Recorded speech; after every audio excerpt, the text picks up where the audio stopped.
All right, shalom, shalom. We're the real Hebrew Israelites coming day in and day out to prophesy the downfall of Babylon the Great. First off and foremost, call Haloyim, Yahweh, Ba'ashem, Yahweh Shai. Double honors to the elder apostles of Great Millstone.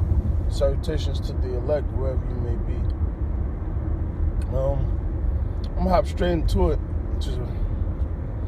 Really, I'm just doing this video for edification's sake, especially for the younger brothers that's coming into this truth, who may have families or things of that nature. So you had an asshole scoff, the Avenger, scoff the brother from LA because he had his family with him, He's a family man, if you want to call it that. Saying, he take care of his family. Cool. There's nothing wrong about that. It's not going off. When it start to become going off is when you put your family before this truth. When you put your family before your brothers. Because first off and foremost, your true family is your brotherhood. Well, it is the brotherhood. All right? Because, and I'm just quoting the scripture because I'm currently driving. What did Yahweh Shai say when his mother and his family came and looked for him? He said, who's my mother, who's my brother, who's my sister? He stretched forth his hands unto his disciples. All right, he says, him that doeth the will of the Father, the same as my brother, sister, and my mother, so on and so forth. So, hey, like I say, first and foremost, your family deals with this truth as in your brothers. Now, secondary, if you have actual families according to the flesh, you still take care of them, All right? Now, and here's the point, like I was saying. Now, if you get into this truth, because the scriptures say, forsake lands, wives, kids, and you're going to receive tenfold in the kingdom, right? But when that happens, for the most part, say if you come in the truth, and here's the problem, right? Because a lot of you niggards ain't got discernment. So when your family does become a problem, you know what it is? It's your family gonna get to a point where they're gonna say, well, it's either the truth or us. All right? It's the truth. Fuck y'all. Now y'all have been extra forsaken, man. All right? And that's how it is, man. All right?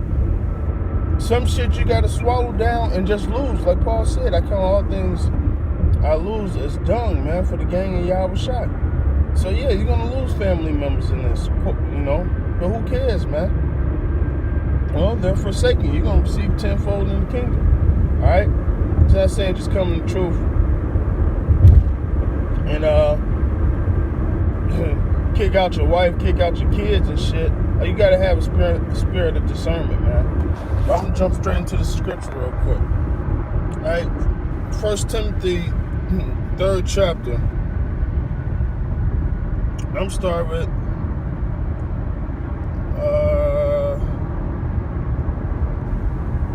let me just get to the point. This is 1 Timothy 3 and 4. All right, and then like I said, I'm gonna go straight to the point.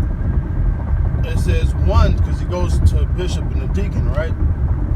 The lot of a bishop and a deacon, what things they're supposed to do, how they're supposed to carry themselves. All right, well, here's one of them. Verse 4. One that ruleth his own house, having his children in subjection, right? With all gravity, all right? For if a man know not how to rule his own house, how should he take care of the church of your house? All right? So you have certain brothers that actually has families, multiple kids. All right? So if you're a bishop or a deacon, which is a good office to have, like the scriptures say, you got to have your own house in subjection, man. Your kids, now, we know we in Babylon. Our houses are only going to be in so much subjection.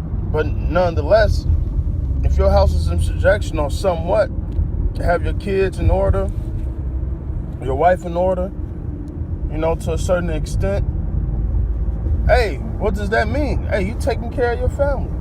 Go home. You go to work, bring food on, put food on the table, take care of your kids.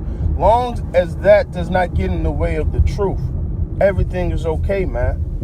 It's called the balance, man. Shit, I get up at 4:20 every day, get my daughter ready, get myself ready, drop off at the babysitter, go to work. Then my wife go to work. She work way out. I come, I get off, pick my baby up, watch her until my wife get off, and then do whatever I gotta do. It's all about a balance, man. And what's crazy with these scoffers is damn if you do, damn if you don't. Because if you don't take care of your family, you're a deadbeat dad and all this extra shit. You know how they scoff, all right? But then when you do it, they still scoff. So there's nothing you can do to please a scoffer, man. And while you dumbass niggas scoffing, all you niggas deal with your families, man. Like y'all just bugged out, man. So yeah, nigga, I am a family guy, but that comes after the family of Yahweh Hashem Yahushua. And honestly, this is the best thing you can do for your family, man. All right? It's just truth. Because who's going to be a part of the elect? Who's going to be saved? The prophets, starting with the 144,000 men, and the friends of the prophets, man. All right? Whether that's family members, children, or actually people who, looked out for the prophets, man. Hey, that's how it's going to be. So, like I said, I hope this is edifying for you younger brothers, because that whole family man spirit, the only time that shit is going off is when you put your family before the brotherhood, man. That's what we call being a family-based Israelite.